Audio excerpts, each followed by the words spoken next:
It don't matter what I try, I just can't win and I don't know why. There's a fork in every road, I pick the wrong one and then I go. American loser, yes I am, disenfranchised from everything. Well, I fall up and I fall down, an American loser the day I was born. Welcome, everybody, to a very special edition of American Loser. All right, that's the name of the podcast. We got it out right in the open this time. All right, we're not screwing up. Take 10 minutes lead in to tell the name of the podcast. No, we are going to be captains of expediency on this one. If you don't know the show already, it's called American Loser. Our sound engineer is the best in the business, the big kahuna behind the ones and twos. How you doing, man? I'm glad you're here, buddy. I'm glad you're here. We're bailing each other out on this one today, man. I'm happy there. It's the Mutual Admiration Society. But life is pretty good right now. My name's KP Burke. I am your host of the show. With me, as always, like we said, Kahuna's behind the ones and twos, but I need a Dilf of a dad to help me host this weird show about the biggest losers in American history. How you doing, Lawrence Patrick? We're just doing excellent. We couldn't be any better. If we were doing any better, we'd have to be twins, so we're all right. It's funny you should say that, because this week's topic is not about twins at all, actually. Right. But we're not talking about the Olsen twins? No. Sadly, no. Yeah, they'll be on. The problem is we can't talk about it because Heath Ledger is not American. We'll talk about them in the Lance Armstrong episode. Oof, geez, digging deep already, man. Well, I'll tell you guys what. If you're new to the show's called American Loser, and my father and I tell the stories of the biggest losers in American history. We also got a Patreon, people. You got to that's support coming us out on too. there. And if you're already a listener, we love you. All right. If you haven't signed up for the Patreon, I understand. Maybe leave me a written review on iTunes, whatever you want to do. But for just $5 a month, okay? And we got some new ones coming up too. At the end of every month, we give you guys a bonus episode of this show where we go absolutely buck wild, and we don't have to worry about time constraints or getting a little bit too, we don't get political on the show, but we do sometimes get a little bit more unrestrained with some of the wild shit going on in American history. Because make no mistake, American history is straight up bizarre. Yes. So, and nothing encapsulates that more than the topic we're about to talk about today. Is that correct, Lawrence Patrick? Absolutely. It's a gooder. Now, you're slightly older than me, as most fathers are. I thought you guys were twins. How does that work? Right. I don't know. Well, I got to ask you this one, LP. You grew up during the time frame of this one. Well, yeah, you could say that. So, Child of the 50s and 60s. Well, I'll bounce you this one. All right. So I'm 32 years old. Kahuna is 25. 14. Oh, fuck you. 25. Sorry, Sunquist family. So the good people out there, Big man. for his age. Carl has an album coming out too, by the way, soon. We're going to plug that on the show a little bit more as we I'm go. this many years old. Okay? It's fine. He's going to the puppet voice already. I can't wait to see what he's going to do with this one, especially for a casting couch on some of the swarthy characters we're about to cover today. Oh, there's multiple. Oh, this one is akin to our electric chair episode, in which it's not a person that's a loser, it's the idea that's a loser. Oh. So get a load of this one, dude. If DARE was a government program called Drug Abuse Resistance Education, were you a graduate of that program? Yeah. Okay, as was I. If there was such a thing as the evil opposite of that program, I'm going to go ahead and say it's what we're talking about today. I got it. Scientology. So close. So close. We're going to be talking about a program known as MK Ultra. Wait a minute.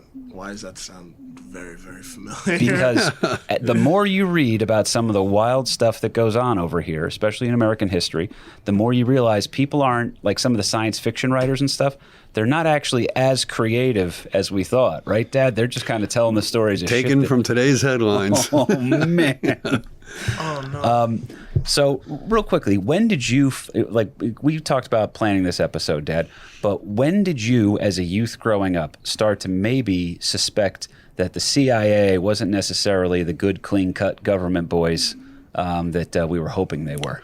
Well, growing up, you really didn't have that aha moment type of a thing. But, if if somebody from our government was doing some underhanded things, but at least they were trying to protect American interests against the evil empire known as the Soviet Union. So, you could kind of overlook certain indiscretions that perhaps the government was undertaking. This is a Machiavellian type idea, okay? And there is the idea of a greater good. We've talked about that before, that post 9/11, you have people getting obsessed with Tony Soprano, Jack Bauer, and Vic Mackey, right? Because we wanted guys who made bad guys suffer. That's what we wanted. The real bad people had to suffer. There was an idea of a balance between good and evil, right? Right. So if you beat the crap out of a bad guy and you didn't read him his Miranda rights first, well, that would just be something that we can overlook that aspect as long as we get the information out of the guy. Especially post 9/11. So that's what I try to attach to the idea here. So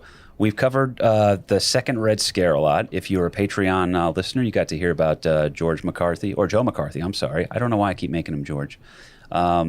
But this week's story has a couple of names that pop out. Kahuna, just let me know if these names sound familiar to you. Mm-hmm. Nixon. Never heard of him. The last name, Rockefeller. Huh. Heard he's a great rapper. The Unabomber. I had him in my Christmas party. And what about Whitey Bulger? I don't like him. Not a good guy. Yeah, I was going to say, not a guy you want at your Christmas party. No. And finally, what about the Grateful Dead? I don't want to talk about it. All of those names are involved in MK Ultra in some way, shape, or form. Okay, so we're going to set the zeitgeist. Ready, LP? What is the zeitgeist? What is the sign of the times? The era. Welcome to post-World War II America. Okay, now what year were you born? 1951. 51. Okay, so it was. This is around the time frame some of this stuff's starting to kick around. I'm a baby boomer. That's well, nothing wrong with it either, too. But we're in this weird spot. We don't really dig these people that we're sort of aligned with, but slowly engaging into something known as the Cold War with, known as the Ruskies. Okay, and I'm going to go ahead and say I have a problem with Russia because we were getting a ton of listens from the Russian Federation. Turns out they were all bots. I lost all the listens, okay? SoundCloud purged them. I lost like 9,000 listens overnight once. Wow, it really was the social net worth.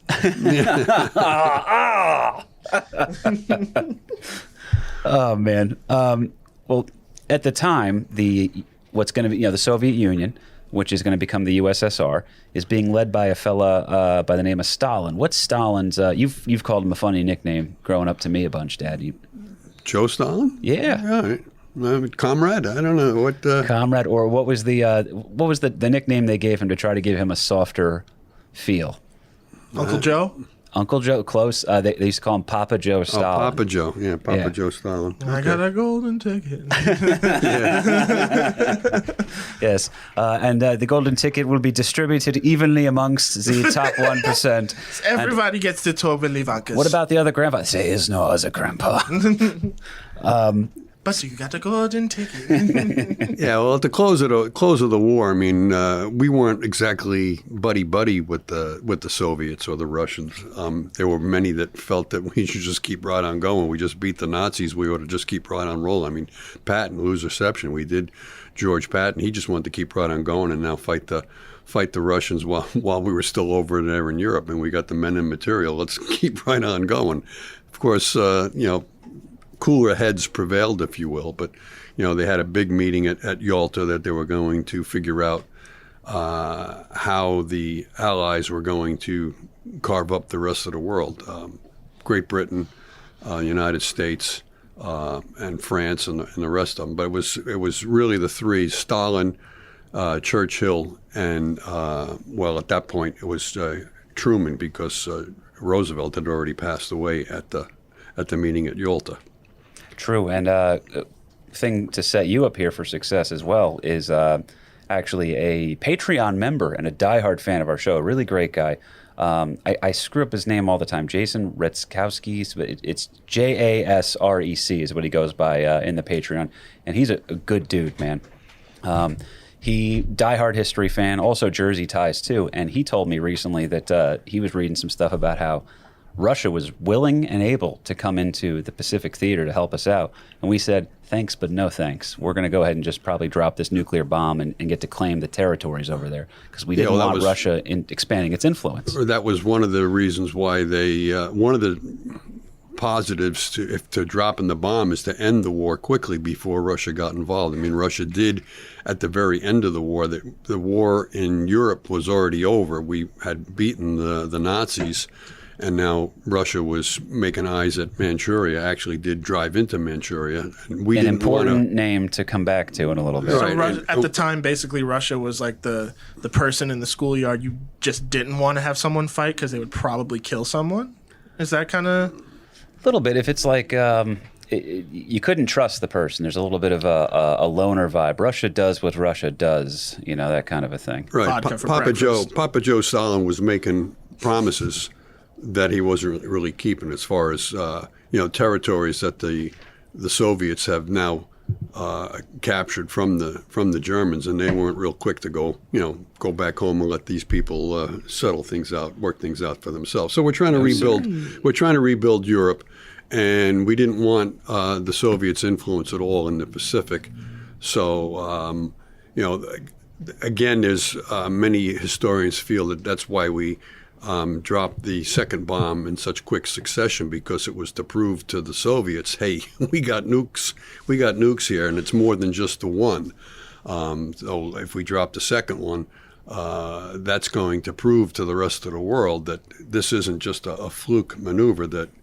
That's all we had, but they didn't know that. So how many more of those atomic bombs you're holding in your pocket? Are you saying that part of this operation was to engage? I mean, we're engaging in warfare, but would you call this psychological warfare, Dad? Oh yeah, that's one way of putting it. You want to explain to people what that is, real quick, or Psychological warfare. We're going to mess with your. We're going to mess with your mind. We're going to make you think something that you're not necessarily akin to, but it's going to change your attitude, certainly.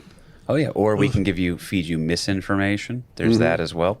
Now, the biggest fears that we have are these that as America's now the superpower post World War II, and it's not necessarily a role we wanted to take, but I always try to quote it this way.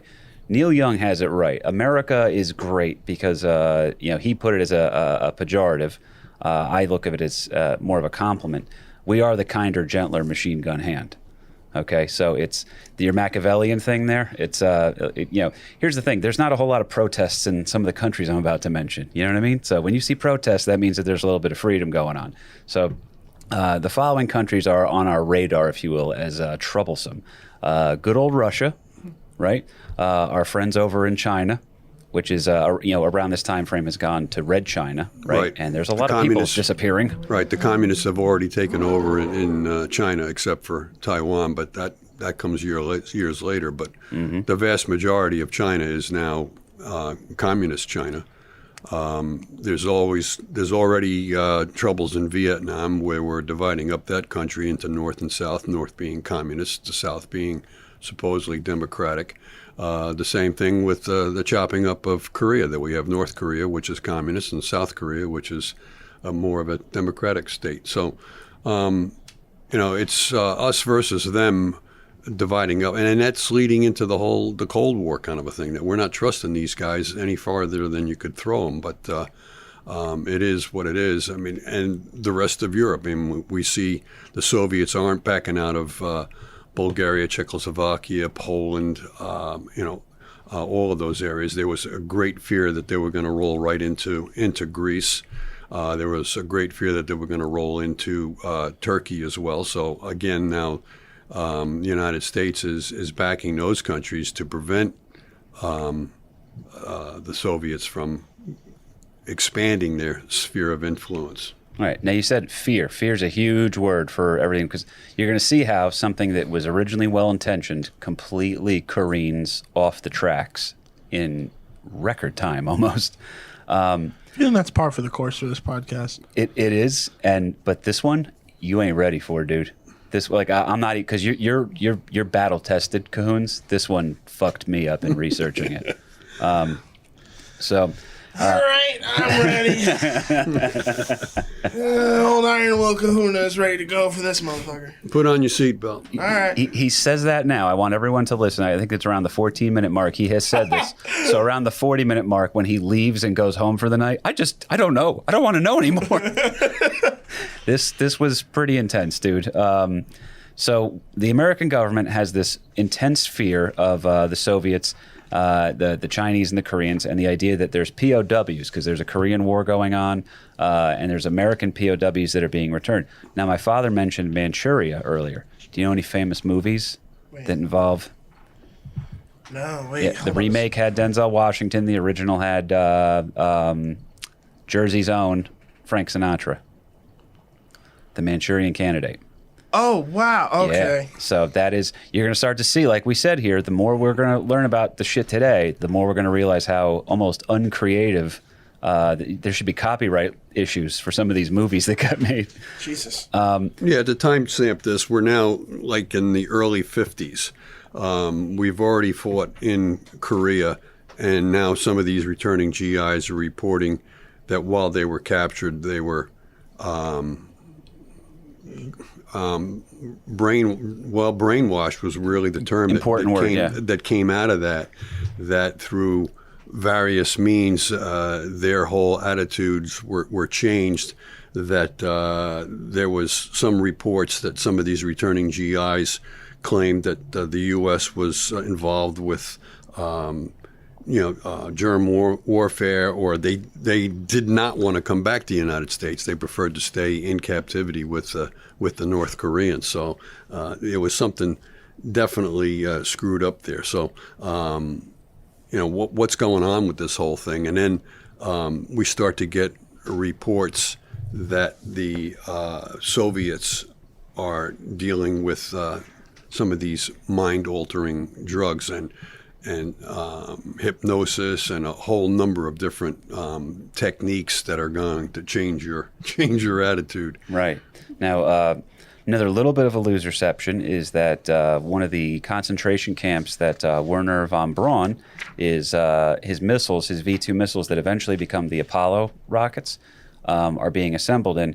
They're also doing tests on these people. So there's some dark shit that's going on here that we borrow heavily from. Wait, that's what they would assemble rockets and do testing at oh wow. Yeah, that was concentration camp victims, if you will, that were assembling Wernher von Braun's rockets, who later came to NASA. So now there's more of that we're going to tie into later, but I got to establish a figure, if you will, here, because history for me has always been easier to learn if I try to view it as understanding a person's story, and then you can understand the times more. So, Kahuna, have you ever flown into Washington, D.C.?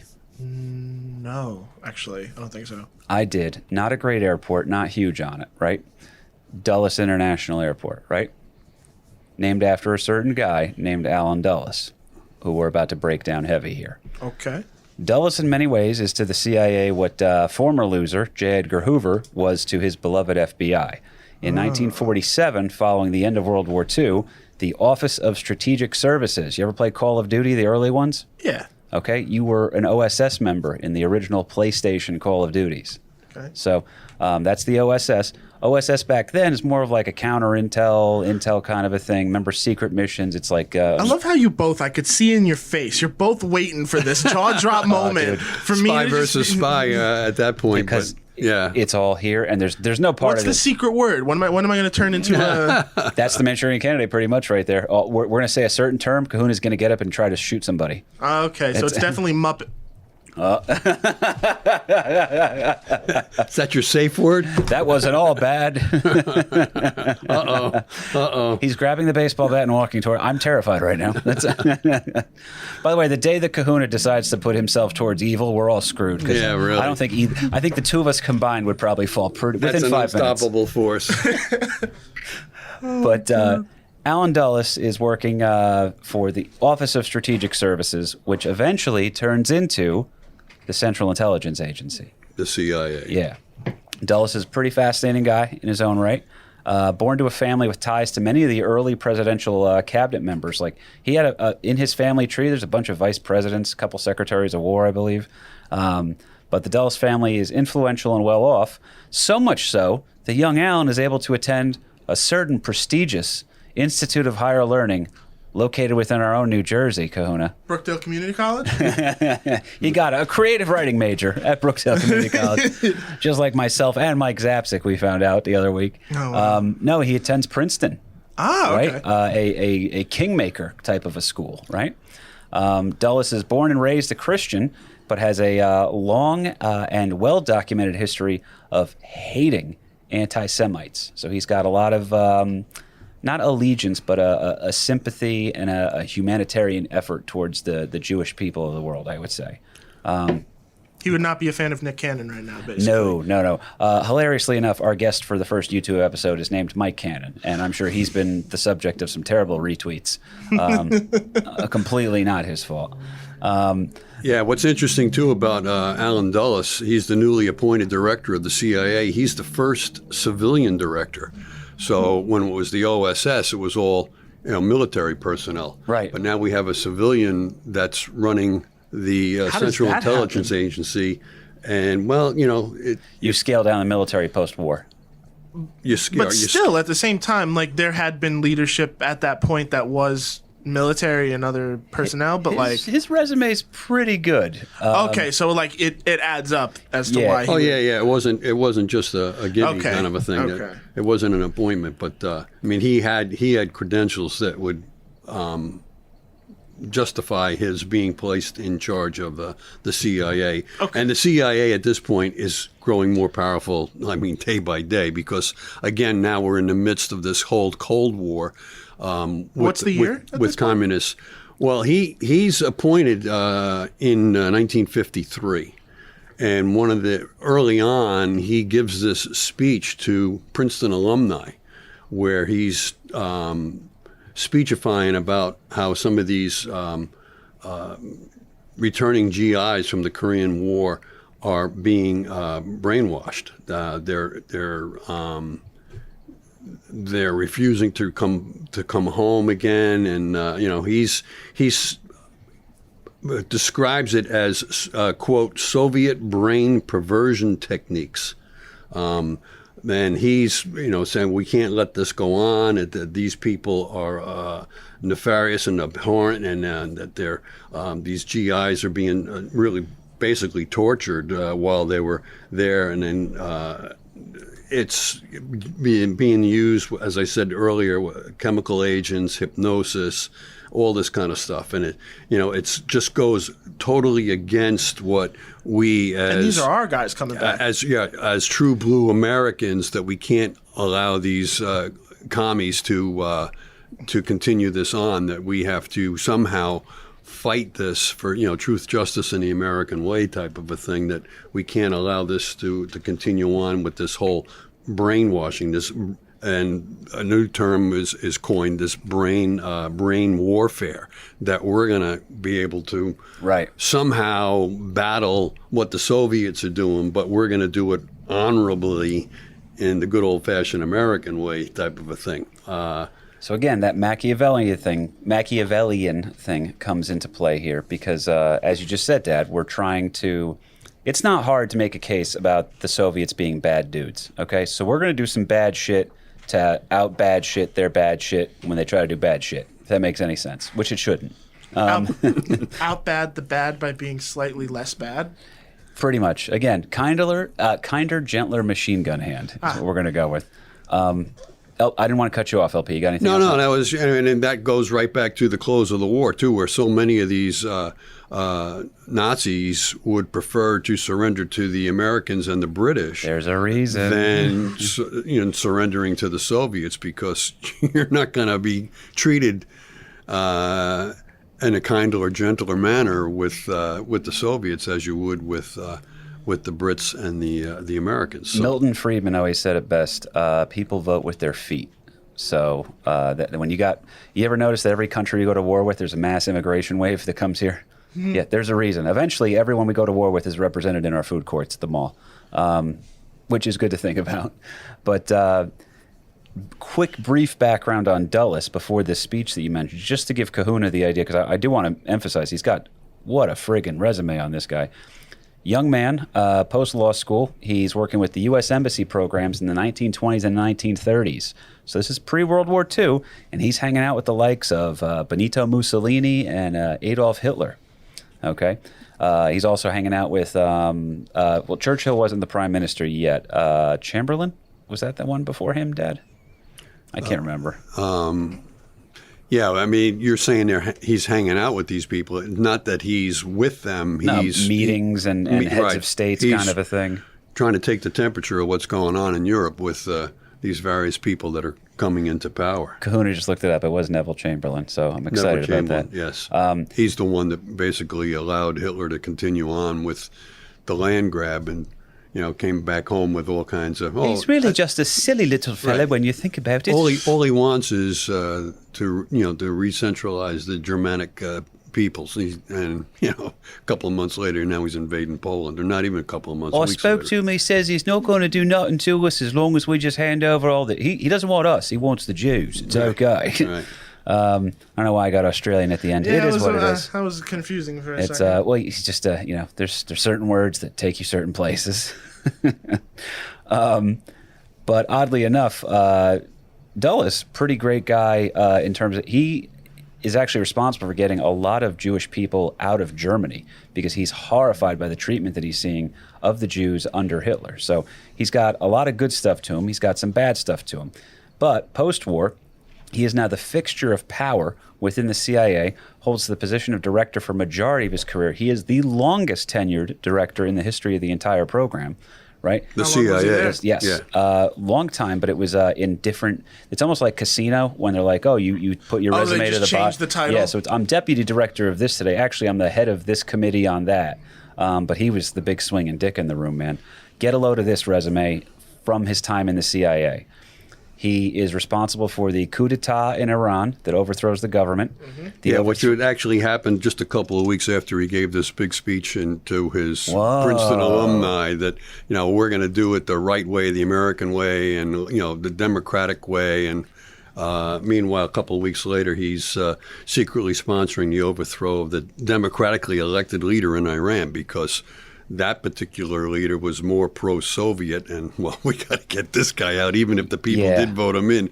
If he's going towards the Russies, that we got to get him out of there. So, there was all kinds of underhanded dealings and attempts on various political leaders. Well, it's not just Iran. They overthrow Guatemala, too. And then there's the failed Bay of Pigs invasion that we attempted to overthrow Castro. More on him later, by the way. Right.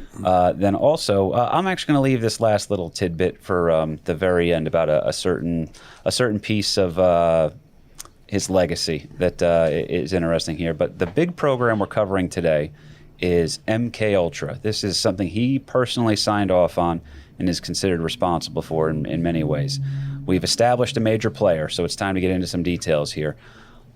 The bulk of larger-scale testing and experiments for MK Ultra take place in the first 10 years of this program's existence. Yeah, and So- MK Ultra, just to clarify here a little bit too, that was the CIA's code name for this particular program.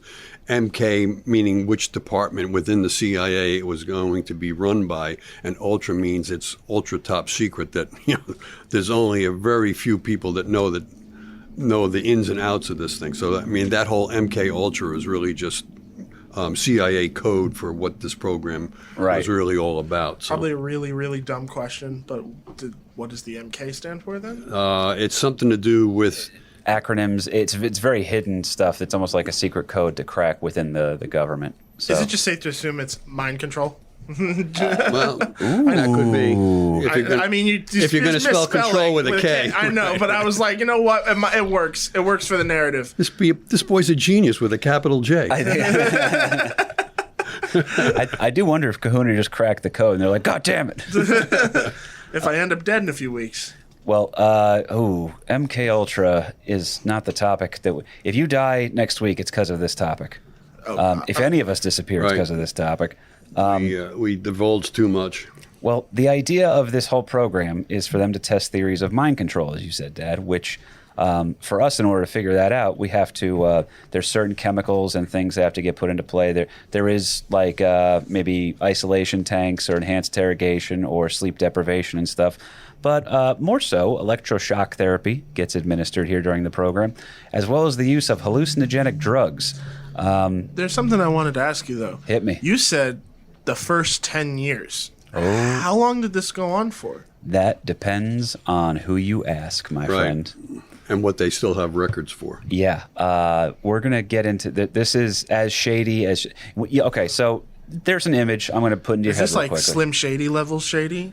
Or is it like even shadier? This is everything you read about or heard about, rather, about this following image of you sitting in a chair, restrained, right? You're restrained in a chair, sitting in a room with a single spotlight on you. And the rest of the room is pitch black dark. And people come up to you and start asking you questions, or someone's in the room talking to you, but then there's a group of people to your right writing notes down about everything you say and making like very creepy, like noir type stuff, X-Files kind of shit. Noticed I opened my eyes because I actually closed them to picture Yep. eyes. I was like, I'm not comfortable at this point in time. It ain't gonna get easier. I told you, man. Make sure that seatbelt's in tight. Now, all right. imagine Just that, a little though. turbulence. Imagine that on some of this newfangled drug that they're absolutely loving testing on people. No, is Called it? LSD. Yeah. Okay, so now I'm understanding. No, it doesn't even add up. Like I'm like, wait, where's the Grateful Dead come into all this? Oh yeah. By the end of this episode, you will have realized that potentially the CIA created the Grateful Dead. Oh, Oh. Inadvertently, of course. Let me be clear about that. Yeah, I mean, even in that alumni speech that he gave to the Princeton alumni, he was saying that the U.S. is somewhat handicapped, quote, in brain warfare, unquote. We're falling behind the times here that the Soviets are doing shit that we don't even know about, and then the CIA gets wind of reports that the Soviets are trying to buy up all the LSD in the world. Like they were trying to corner the market in LSD. And LSD, by the way, created by a Swiss chemist named Albert Hoffman. Okay, and there were patents for it once. This was once thought to be a pharmaceutical wonder, that it was a cure-all for all sorts of personality defects and everything. And now, like you said, the Russians are getting in on this because it's the idea of attempting to corner the market and have power via, oddly, the Soviets are understanding the virtues of capitalism, ironically. I was setting you up for that. You're good. I'm sorry. I'm Yeah. sorry. The whole thing was that we got to play catch up. But we can't do it the way the Soviets are doing it because we're Americans and we don't do that kind of shit. We can't do testing on human beings without them knowing about it. Where it's going back to the old Nazi concentration camp stuff where we're using human beings as test subjects. Do you know the name of the injecting them scientist, the most evil Nazi scientist of all time, Kahuna? Do you know the guy's name? most evil, Yeah. the Red Skull. Josef Mengele. he Red Skull goes, that guy's fucked up. Really, that guy's over the top. But yeah, it's pretty intense that way. Now, the drug is initially, like we said, thought to be a good thing, but like anything else in the military-industrial complex, not just America's, but the entire world, any major power, it's, hey, that's a cool new invention. How do we use it to kill somebody? Enter Sidney Gottlieb. Okay? Gottlieb was a nice Hungarian Jewish boy from the Bronx. Okay? He got involved quickly with science and earned himself a nice government job as a poison expert. Okay? A government job as a poison expert. People go crazy when they hear that Saddam Hussein, his position in the Iraqi military, was a torturer. Yeah, we had a poison expert. So there's that.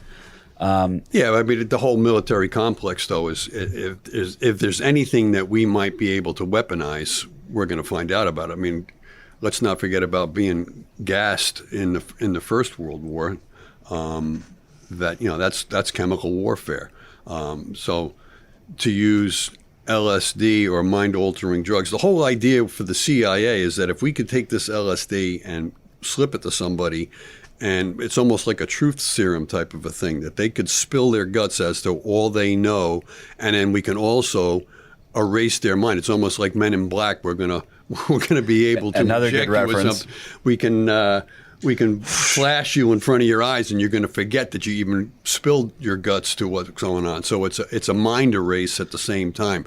So you can empty your mind of all your secrets, and then erase all of that you even said what you told, what you gave away. So right, you have no idea as that, hey, we know something that you don't know. Well, yeah, we just erased your mind. And it's wild because I actually wrote down a list of some of the things they wanted to get to. They thought they could harness this, drug for, if you will. But Mr. Gottlieb pulls on old Mr. Dulles' ear a little bit and convinces him that with the appropriate amount of fundage and some testing, LSD could be harnessed and weaponized by the U.S., right? So this guy got a nickname, by the way, Gottlieb. Two of his nicknames, the Black Sorcerer and the Dirty Trickster. Okay, Gottlieb was also a man who wanted to kill Castro via he had a poison wetsuit that he tried to give to Castro. Hey, Castro, we just got you this brand new wetsuit. I don't know if I want to put that on. Oh, no, it's really comfortable. You'll love it. Yeah. In addition, they also wanted to give him I believe it was either a poison or an exploding cigar. Exploding cigars. They Yes, absolutely, 100% correct. yeah. Absolutely. I'm sorry. I know it's No. it's serious business, but like, come on. How do you not laugh at that? Yeah. Really. Wait, That's- because my mind goes to Looney Tunes. What's that in live action from? What is who's got the exploding cigar? Is it the Three Stooges too? Yeah, I think the Three There's a bunch of Stooges those and- too. There's always been like whenever you see the cigar get down to the ash, like that's literally what they were trying to 'cause set you up for. I always see it in Looney Tunes, but I was like, if there's something else. But anyway, I'm sorry, I just couldn't help but. Yeah, I laugh. mean, they tried to assassinate Castro a number of times because, again, that was another communist influence. Now, just 90 miles off of our home shores. off So, the like, Scary coast. shit. yeah, all right. And we had our eye on Cuba And it since was the Jefferson, CIA. by the way. It was the CIA who was the masterminds behind the Bay of Pigs fiasco. So at what point did they just give up and were like, let's hire Wile E. Coyote to figure this out? yeah, really, Get rid of this drop an anvil on that guy. Yeah, will you? exactly. If, See, that's the real Looney Tunes movie I want to see. Wile E. Coyote versus Fidel Castro. Yeah. picture Daffy Duck in front of a billboard, in front of a blackboard presenting ideas to the CIA.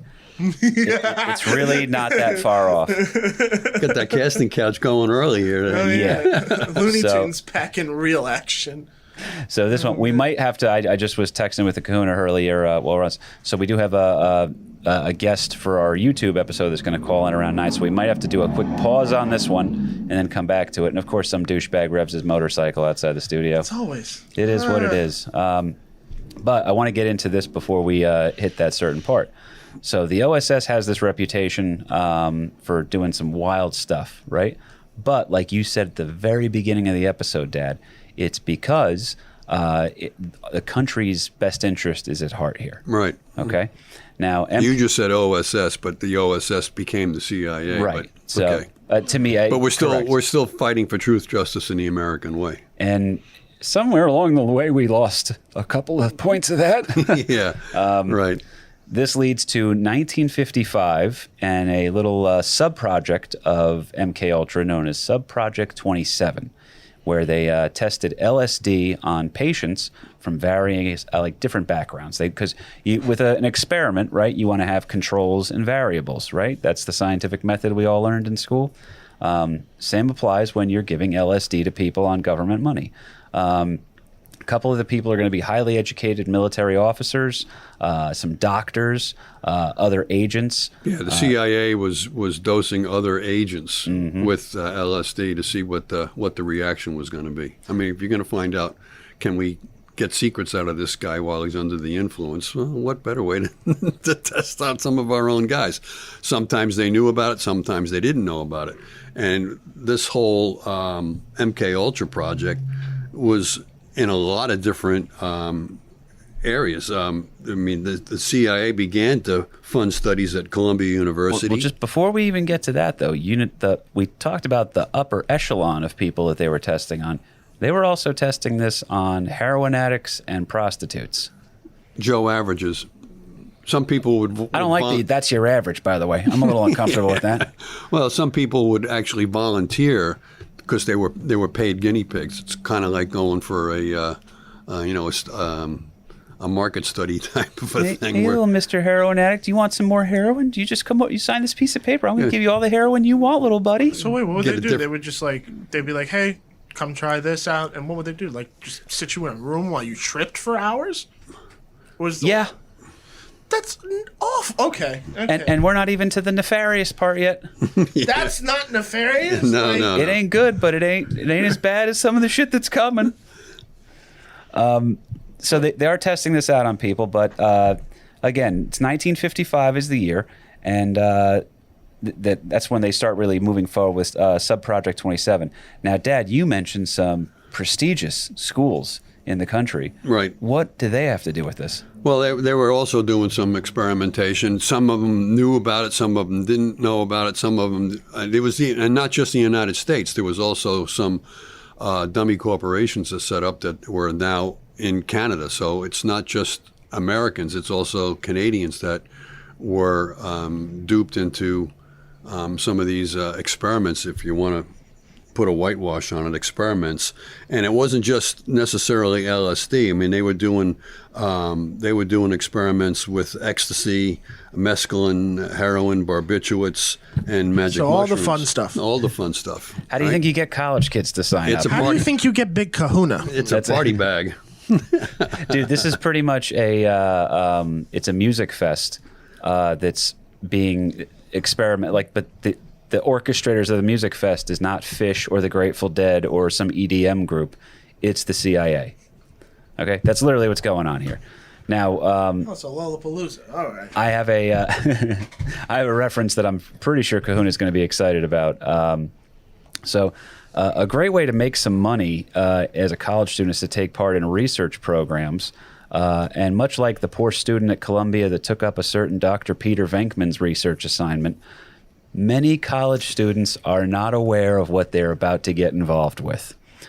These experiments would include induced brainwashing, behavior monetization, or monetarization. Modification. Modification, and they were also monitored under extreme circumstances.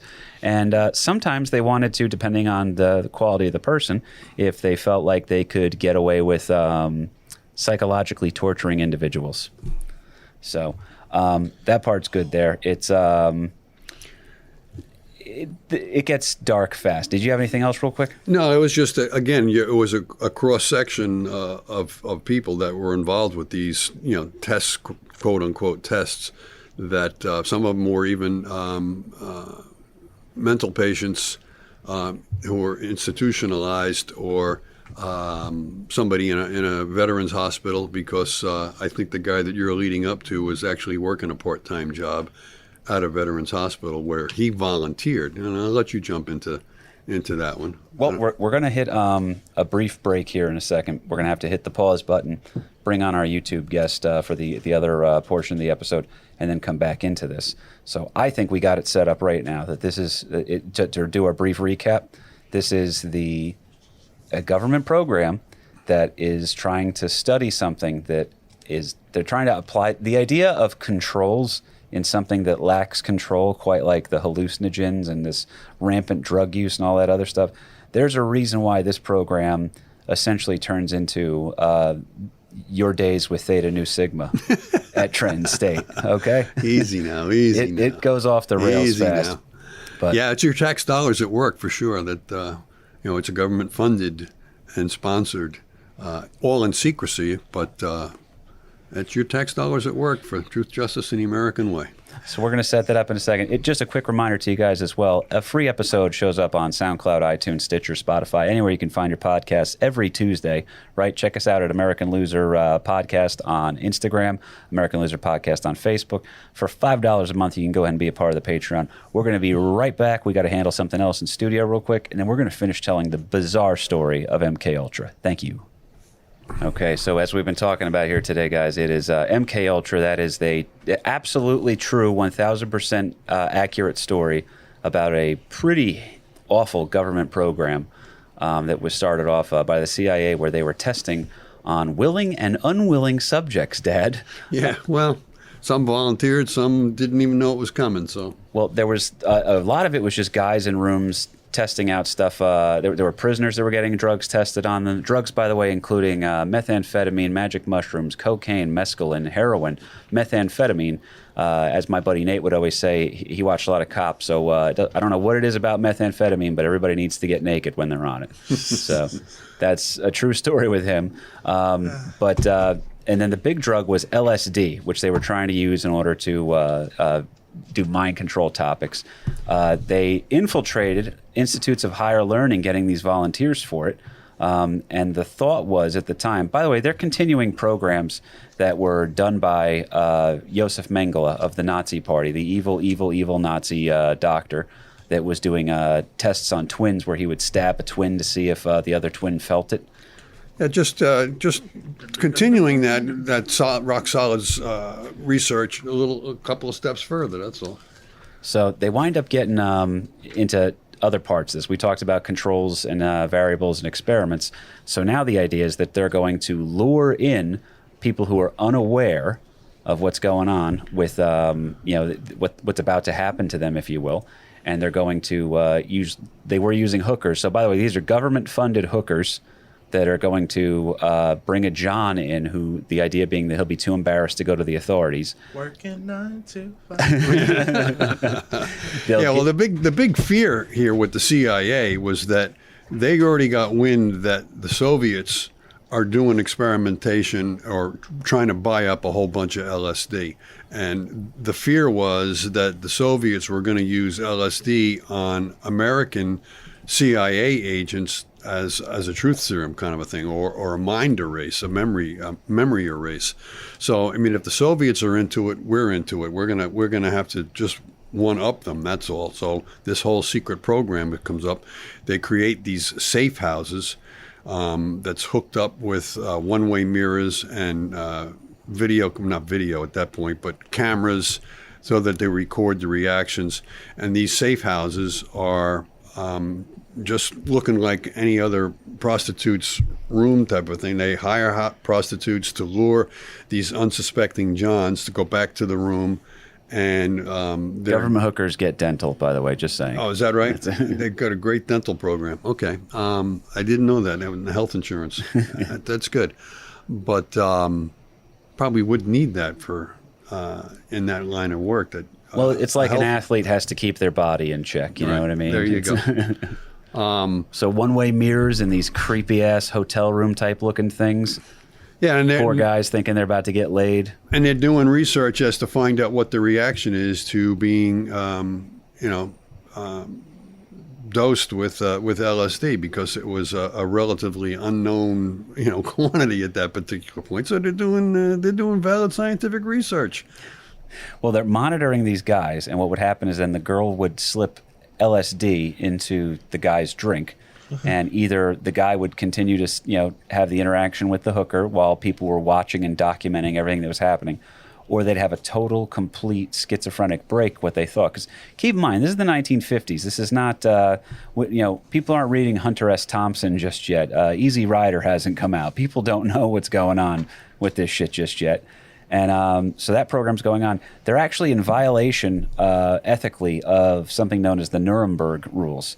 And right. Literally, we are violating on our own citizens the Nuremberg rules of the trial, which is to punish Nazi war criminals for some of the... We just put this shit into effect to punish the concentration camp architects and perpetrators and all that other stuff.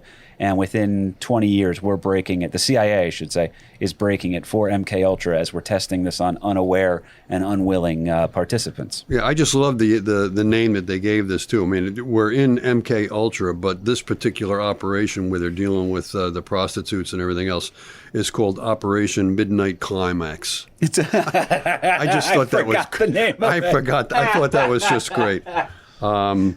So yeah, they're recording everybody with hidden cameras and that type of thing. And this wasn't just one operation. This took place in San Francisco and Marion County, California, and in New York City. This whole MK Ultra thing was in major universities and colleges and hospitals. I mean, and prisons throughout the country, and even and some things was even going on in Canada. So to point out two universities. So we said it earlier. We said Columbia, which got Kahuna to give the eyebrow raise for Ghostbusters reference, right? So, by the way, New York in the 1950s, the beatniks hanging out. You don't think that those guys were talking about, hey, man, I had this out-of-body experience recently I wanted to write about. And then all of a sudden there's a drug culture and a counterculture forming over there. And another prestigious university was Stanford, okay, which is just a few miles away from a certain city by the bay, maybe a city that already has some eccentric characters like an emperor. Oh. Yeah. So the next phase, like we said, was for them to set up these safe houses like they've set up now. And we're just doing some disgusting shit here. Very few documents survive about MK Ultra, but one that turned up in written originally in 1955 showed the scope of the program. And one of the major points they wanted to make, they wanted to dose Fidel Castro, who we already said they tried to kill with a poison wetsuit and an exploding cigar, right? Which is nothing short of hilarious. I gotta grow up. No, dude, that give Fidel a little trip. The day you don't enjoy that is, they wanted to give him a lethal dose of LSD to the point where he wouldn't make any sense. And they would say, well, shit, he's incapacitated. We don't know what to do right now. He's not dead, so we can't replace him. So there was some really interesting psyops going on here, but they were interested with MK Ultra in finding substances which would promote illogical thinking and impulsiveness to the point where a recipient would be discredited in public. So as mentioned earlier, like the Men in Black brain nebulizer or whatever it was, where they knock you, you put your sunglasses on and you can erase the memories of everybody around you. They wanted to work on things for what drugs would cause paralysis, what drugs would cause you to age faster or slower, what drugs would use a chemical that could cause blisters, personality structure alteration. I mean, this was heinous shit, man. This would be considered war crimes. Right. Except these guys should have been in Nuremberg on trial. Exactly. And meanwhile, these guys are hanging out partying, right? It's the CIA agents back then were like, where else could a red-blooded American boy party with hookers, free drugs, the booze, just hang it like these guys. The CIA, apparently. Yeah. I got a quote from one of the agents. George White wrote to Gottlieb, the guy that was in charge of the entire program, in 1971. Of course, I was a very minor missionary, actually a heretic. This was the guy that was in charge. George White was one of the guys that was involved with the prostitutes with Operation Midnight Climax. Of course, I was a very minor missionary, actually a heretic. But I toiled wholeheartedly in the vineyards because it was fun, fun, fun. Where else could a red-blooded American boy lie, kill, and cheat, steal, deceive, rape, and pillage with the sanction and blessing of the All-Highest? So that's a government job. Kahuna, I'll ask you this. You're a great guy. You have a strong moral compass. You have a great family, right? In GTA, how quickly were you killing hookers? Oh, like for first thing, like because there was no punishment involved. You could act with impunity. Real life CIA was living GTA. Okay, that's the best way I can think of to describe it. All you had to do is follow the damn train, CJ. Well, how fast and loose were these guys playing? Real quick story we have to tell here in the downward half of the episode here. In 1953, at a retreat in Deep Creek Lake, Maryland, Sidney Gottlieb, the guy who was telling Dulles, we got to study LSD, give me government-funded LSD, and give me some money to buy this and that, and we'll do these studies. So hookers, booze, and drugs, like a Warren Zevon song, coming to life with the government agents with their guns. Gottlieb assembles a team of highly intellectual germ warfare specialists, most with military engineering backgrounds, for a retreat. And after dinner on the second night of the retreat, Gottlieb spikes a bottle of triple sec with LSD, right? And he doesn't tell these guys what's going on. They just sit around and trip balls. And if you check out our YouTube video version of the episode we did with the hilarious Mike Cannon, he would say that if he was in the room, he would, quote, Irish his way through it, end quote, by just sitting there and just suffering quietly as he's tripping. But again, Mike also admitted that's because he now knows what these things are. These guys are thinking they're all having schizophrenic episodes at the same time. That's got to be the worst game of charades at a retreat in the woods in the history. Is it spiders crawling all over my face? Yeah. Yeah, are the walls bleeding? Yeah. Oh my God. So it's getting intense over here. One guy who gets drugged is the unfortunate I would say the biggest victim. If there is a loser as a person in this episode, and we don't mean loser as a pejorative, we mean he is the unfortunate victim of this program.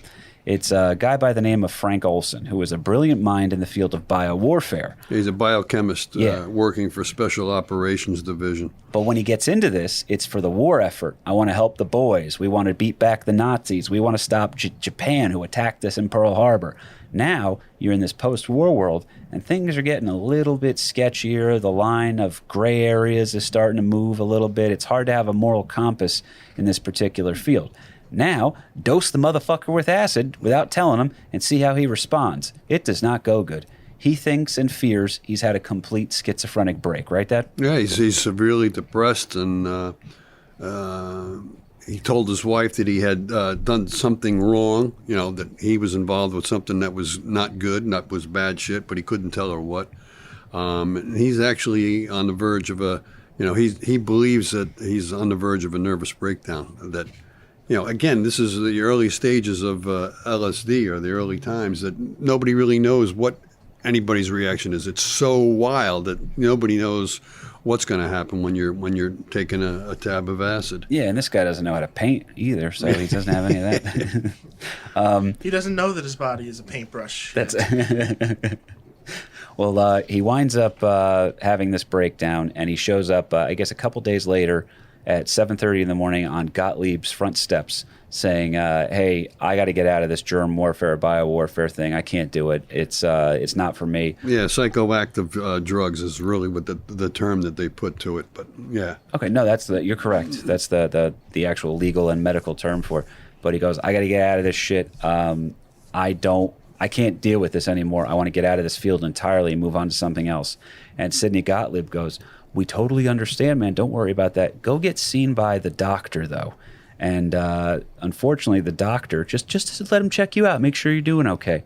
The doctor is also conveniently a member of MK Ultra, right? So now he goes to get seen by this doctor in New York City. They put him up in the Statler Hotel across the street from Penn Station. A hotel is still standing in Manhattan. Oh, do I got a creepy fact for you after this? Hit me now. Oh, you want to hear this? Yes. So the floor that this would all apparently go down on in the future is completely abandoned at the Hotel Pennsylvania. There is no way you can access it unless you go through like a select way through the stairs, but like apparently a lot of weird stuff has gone on this floor. Well, on the 13th floor? So they apparently just shut it down. Well, that's like that creepy thing with hotels where they avoid naming anything the 13th They floor. just skip it, go right to 14. Yeah, which is the right move. But I would say this incident we're talking about right here, definitely one of the creepy things that probably set off the vibe over there. Because Olson, apparently very depressed, like you said, Dad, family man who's not talking to his family now for a week. So they think something's up. They're trying to figure out what's going on. Old Dad hasn't been quite the same since this retreat he went on. I don't think they've let him know that he was dosed with LSD yet. And he's thinking he's having a schizophrenic breakdown because he had a bad trip, man. And there's funny stories about people having bad trips now, but that's because we have the knowledge base for this. This guy had nothing to go off of. He thinks he's literally gone batshit crazy. He thinks he's gone full Charles J. Gateau, for lack of a better term. Yeah, he thinks he's having a nervous breakdown.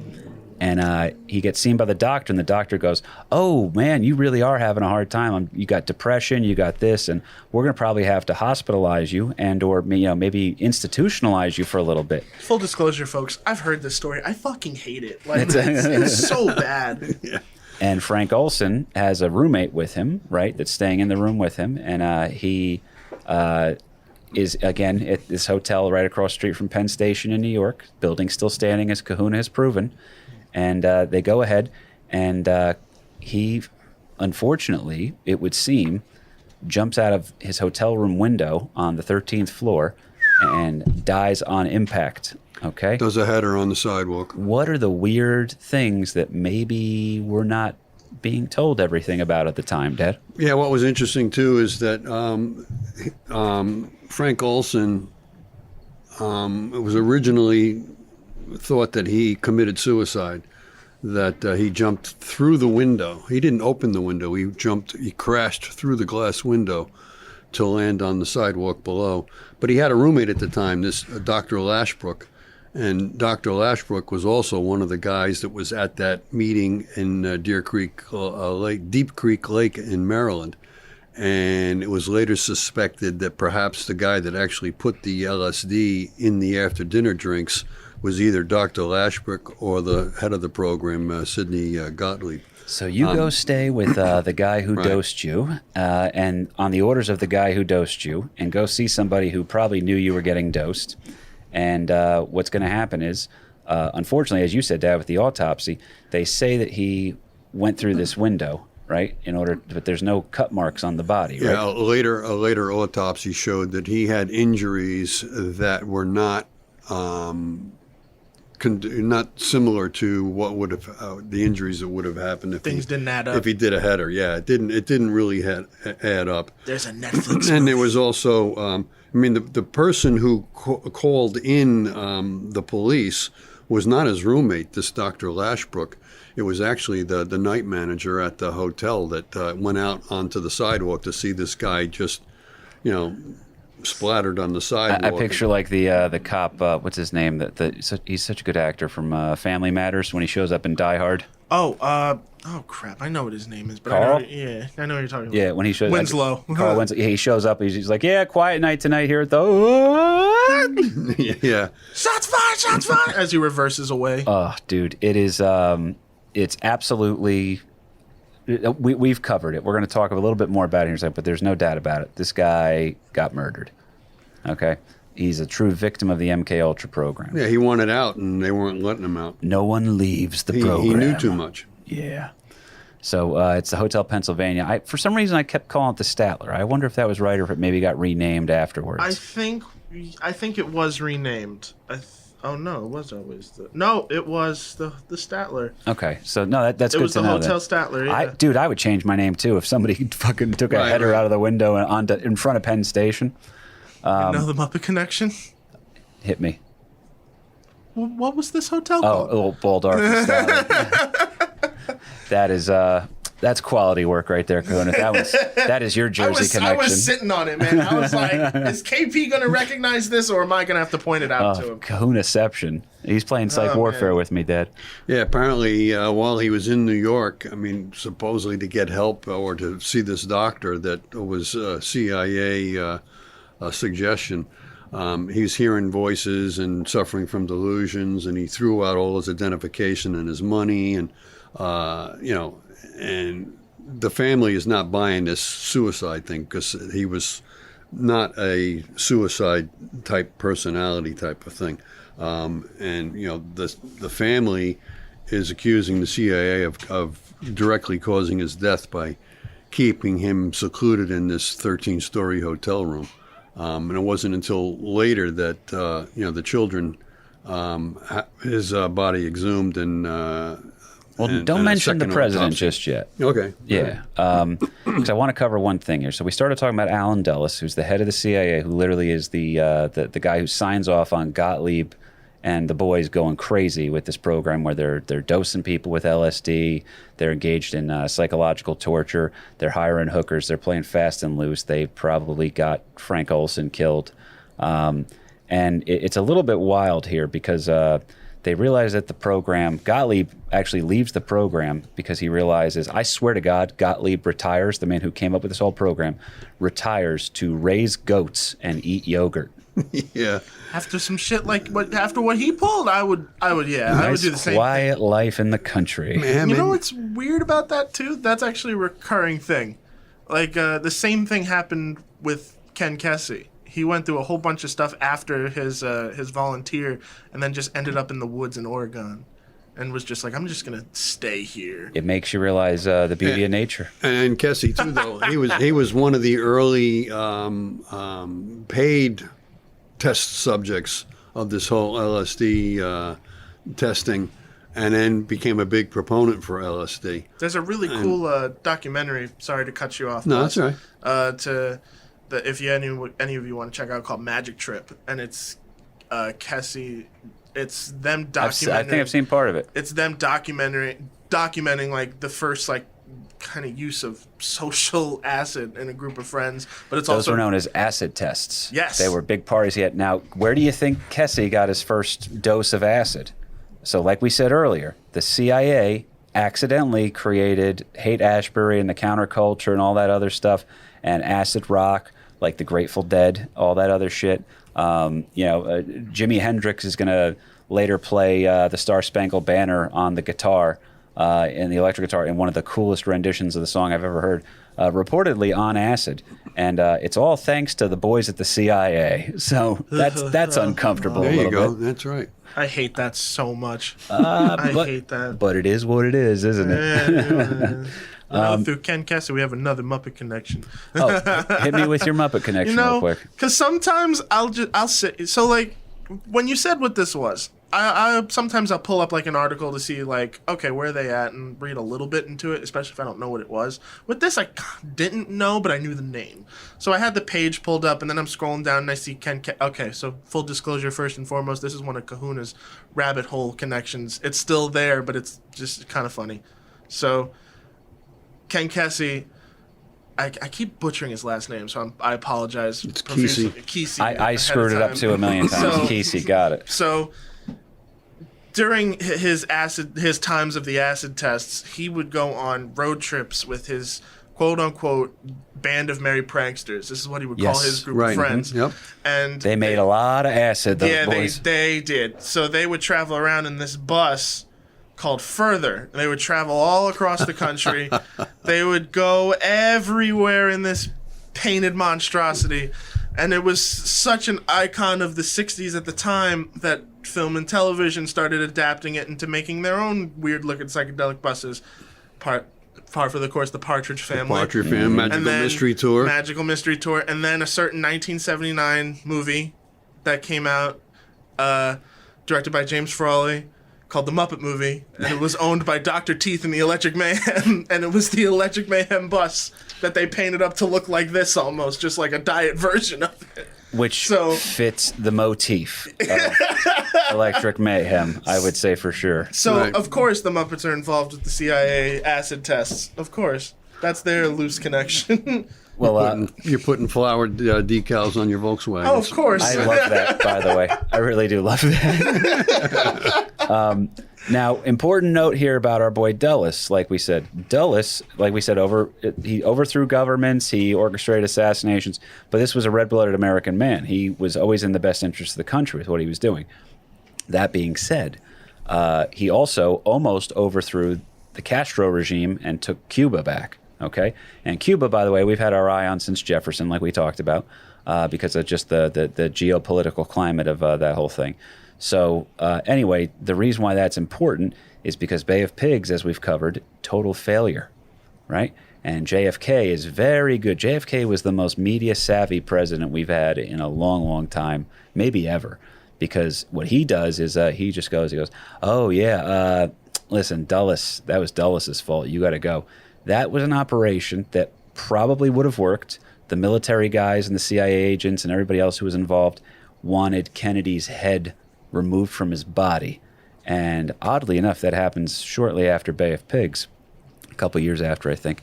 And there's some rumors of CIA involvement. So are you meaning to tell me, Dad, that when the President of the United States bungles something completely by overstepping his bounds and literally micromanaging the CIA, the most powerful intelligence agency in the world, who has also killed this Frank Olson guy and is playing fast and loose with the rules in drug-filled, meetings with prostitutes, booze, and guns, is overthrowing governments? You think that maybe you don't want to piss those guys off? Yeah, there might be some conspiracy theorists out there that might try to put some things together. So Dulles Dirty deeds gets they're done removed. dirt cheap. Dulles gets removed from power now. He gets scapegoated by Kennedy. All of a sudden, Kennedy gets his head blown off in Dallas, right? Under some suspicious circumstances, which we'll cover on another episode one day. However, important to note that what happens now is that Dulles is removed from power, but all of a sudden gets brought back into a position of power by the new president. Kennedy's VP, Lyndon Baines Johnson, Right. assumes the presidency. Kennedy's assassinated in Texas. And then Lyndon Johnson is now the president. And they start a thing called the Warren Commission to investigate the murder of the president. LBJ personally taps as one of the lead investigators, Allen Dulles. So, as Mike Cannon said on our YouTube episode, which it's also going to be available around the same time as this, because that's like when you have like tell a cop to investigate himself, or tell an employee of any organization really to investigate themselves. KP, what jokes of yours do you think any of your jokes are in poor taste? No. Okay, investigation's over. This KP kid's clean. Internal investigation. So it gets unsettling with that stuff. But Dulles is back in power that way.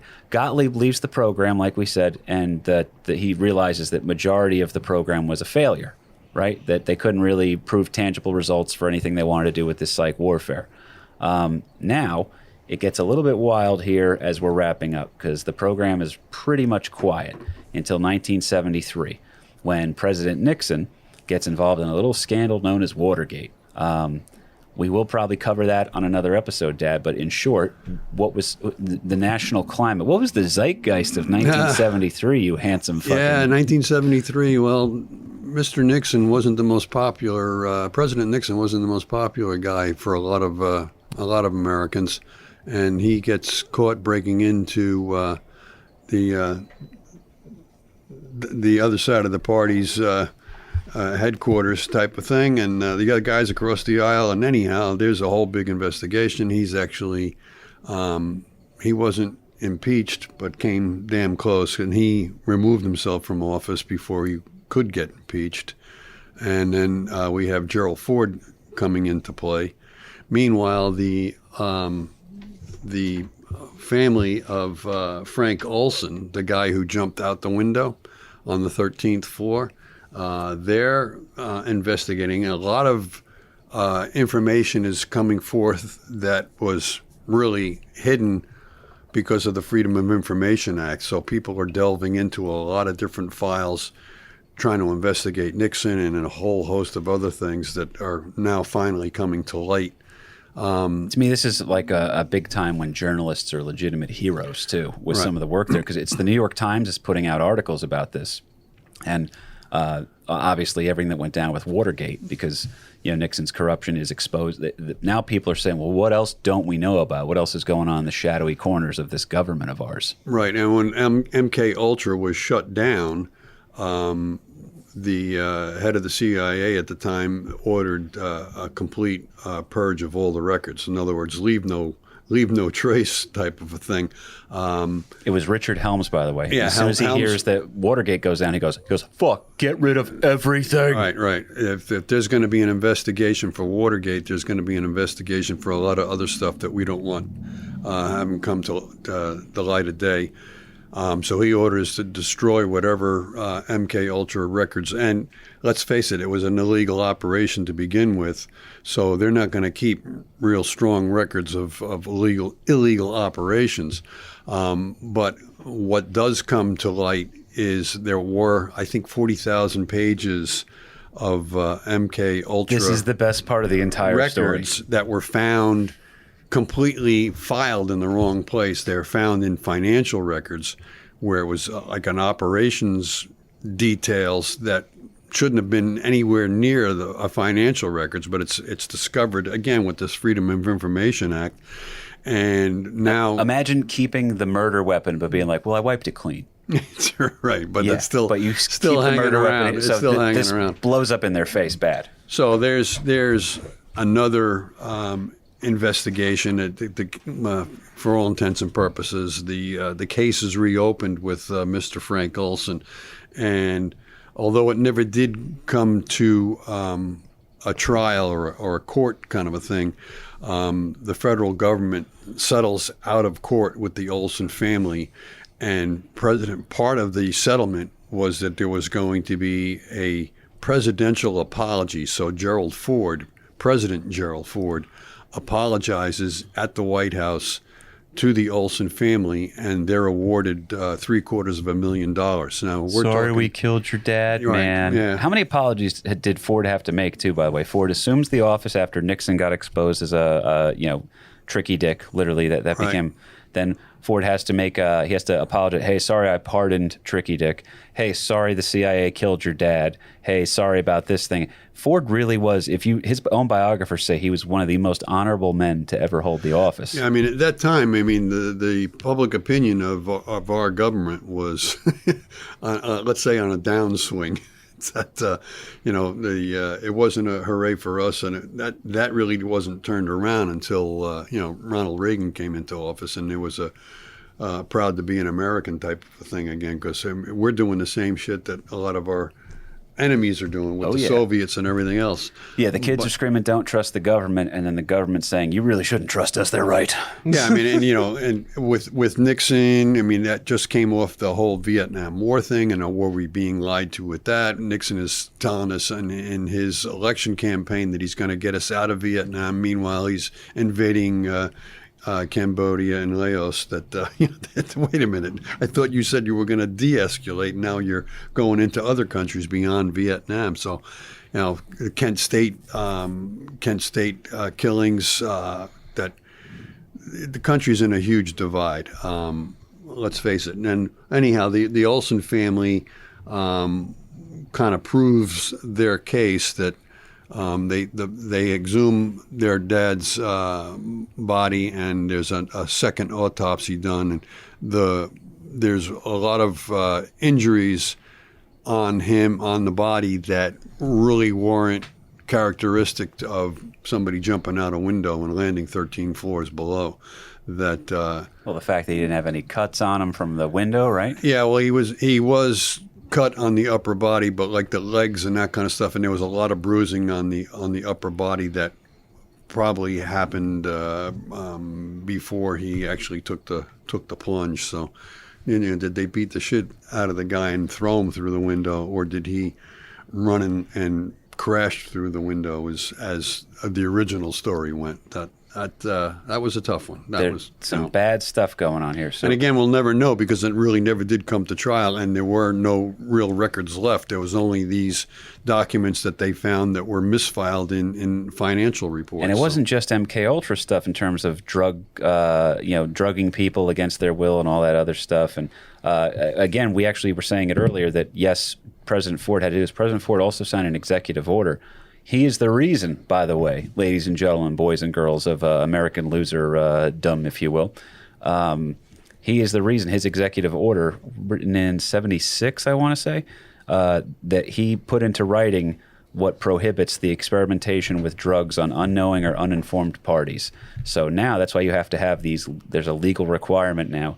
Per President Ford goes, I don't ever want this shit happening again. I'm going to make he didn't make a whole lot of executive orders, I don't think. But he wanted to make sure that got handled in here, because in those documents that they found on MKUltra and other things, they were also seeing that the CIA had plans to overthrow other governments, like over in Africa, like you were talking about. They were going to overthrow the Congo. There were other opportunities to assassinate other presidential candidates, of other countries or some sort of leaders and everything like that. Obviously, the CIA had involvement with drug wars, weapon wars, so all sorts of stuff like that. It's a very convoluted and wild thing. And the problem is they get, you always taught me this, Dad, power corrupts. Absolute power. Power absolutely corrupts. Yeah. So as we're wrapping up here then, Ford, because of the pressure put on him by an article in the New York Times, launches, he goes and taps on the shoulder of his vice president, who, get a load of this name for people who know anything about history or America in general. It's Nelson Rockefeller. Yeah, the son of Nelson D. Rockefeller. And his father had his company broken up by the government for saying that he was tyrannical, and now he's going to break up a government organization that's gone tyrannical. That is poetic fucking sweetness you can't even come up with, man. So Ford orders this investigation, and this is again in the wake of the Watergate scandal. So I mean, the country is not in a happy place here with its leadership. Ford orders this commission to look into this whole thing, and it's led by his vice president, Nelson Rockefeller. Sometimes it's called the Rockefeller Commission, but it was really helmed by an Idaho Democrat Senator, Frank Church, and it becomes known as the Church Committee. Yeah, you've heard of separation of church and state. This is church investigating the state. Right, which is, again, poetic. This was in a larger investigation. So there was the Rockefeller Commission, but then a much larger investigation was by the Church Committee, investigating the abuses of the CIA and the FBI and other U.S. intelligence agencies as though, hey, what the hell is actually going on during and after the resignation of our President Richard Milhouse Nixon. And Richard Milhouse Nixon retired to our own New Jersey.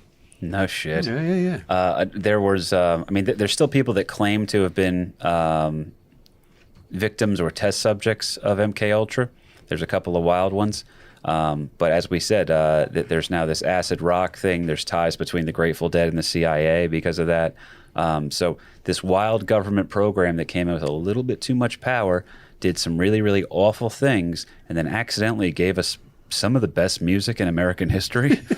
So it wasn't really all bad when you look at it, guys. But I want to wrap up here on that note, unless you had anything else you wanted to slip out. No, that's pretty much it. I mean, Ford in '76 does issue an executive order on intelligence activities that prohibited experimentation with drugs on human subjects, except with the informed consent, in writing and witnessed by disinterested party of such human subject, unquote. You want to talk disinterested? Disinterested party is Kahuna after 10 o'clock. Yeah. I'm teasing you, buddy. I appreciate the overtime you put in on this one. No problem. Guys, that was definitely a fun one for us to go down. We're not a conspiracy theory show, but it was worth mentioning on that one. So I did want to say this real quickly, though. We love doing the show. This is true stuff. We didn't make anything up here, Dad. This is all public knowledge. Yeah, it's all been declassified, to quote a certain radio host in Texas that I'm occasionally a fan of. But it's definitely worth noting there. Guys, we have launched a YouTube page for American Loser, and our first episode is going to be a companion piece to this, which is going to be an interview and conversation with one of my favorite comics, one of my great buddies in comedy, Mike Cannon, who's hilarious. Please check him out on social media. Check us out on social media. It is at American Loser Podcast on Instagram, American Loser Podcast on Facebook. I'm at KP Burke Sucks over on Instagram and KP Burke on Facebook. Hit me up on any of those accounts, man. The most important thing, the thing that helps us pay for this studio, we will give you a free episode every Tuesday as long as you guys can help us out with covering the cost here. I can't afford to do the show out of my pocket anymore. Kahuna's charging me way too much money. He slammed me up against a wall the other day and told me, he goes, I need a fucking raise, motherfucker. And I said, I think it's drug money. I thought we weren't going to talk about that publicly. Yes, Mr. Kahuna. Yeah, you sit down and continue your show. We're wrapping up, Mr. Kahuna. Yeah. Please, sir, may I have another? No, you may fucking not continue your show. But Kahuna is he's a huge, huge part of the show for us. He really helps us out so much, as do Mike and Ming over to Shared Universe in Eatontown, New Jersey. Check them out as well. Hey, thanks for the jaw drop moments, this one. This one was There's no moments. This entire thing was a jaw drop. You're like, wait, there's no way we did that. Wait, what? And it sucks, because now I'm probably going to go home and continue looking into it. So if you don't see me for a couple of weeks, that's probably why. As we said, this is the episode we're all going to disappear after. Thank God that we're only on the 5th floor, not the 13th floor here. Oh, Jesus, Here in LP. In a Westinghouse elevator, of all things. Oh, stop it. But the most important part, guys, the Tuesday show is only going to be able to continue to be free because of the awesome donations from some of our kick-ass Patreon supporters. Our founding losers. Yes, there's still room to be a founding loser, by the way. We don't want to say the number just yet because it's approaching capacity on founding losers. That's right. We'll still accept you afterwards, but to be in on that initial thing, once we hit that certain number, we have some merch we got made up, guys. We're going to be sending some stuff out to you. We truly do love the fans. You guys make this show worth doing. For just $5 a month, though, one large cup of coffee, if you want to donate that, we will give you a bonus episode. This month's bonus episode is about the Kingfish, Huey Long, one of the most fascinating men in American history. You should know him. He almost took down FDR. Okay, he is literally the big swinging dick of the South, but a fascinating man in his own right. But guys, this has been an absolute blast. Check us out over on that. Look for us on YouTube.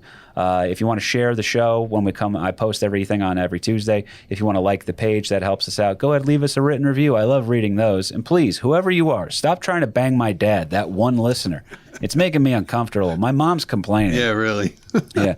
It'd be weird if it's a psych op and it's been mom the entire time. I was like, Jesus. But anyway, as we wrap up here then, guys, I wanted to say thank you so much. This has been American Loser. I was KP Burke. That was LP Burke. And behind the ones and twos. Big kahuna. And guys, that was MK Ultra, American Loser. An American loser the day I was born. An American loser the day I was born. An American loser the day I was born.